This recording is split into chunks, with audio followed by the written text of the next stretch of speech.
Kemotongan yang ngangus ke 11 rumah di Lubuk Linggau ternyata ditunuh oleh anak mantu dari salah sikok rumah warga. Dari pemeriksaan polisi yang sudah menangkap pelaku, motifnya karena emosi dilapor ke kasus KDRT oleh bininya.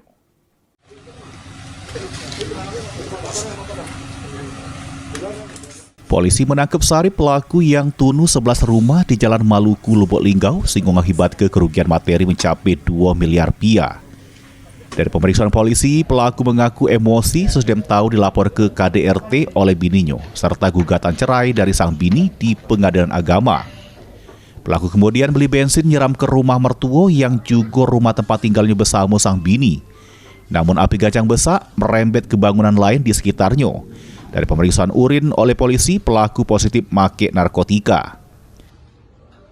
Yang melakukan pembakaran rumah itu motifnya adalah tidak terimanya dia karena dilaporkan oleh istri pelaku terkait kekerasan dalam rumah tangga.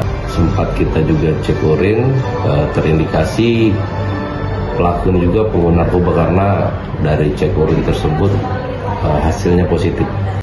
Akibat perbuatannya, pelaku dikenakan pasal berlapis serta mendekam di jeru sel tahanan Polres Lubuk Linggau.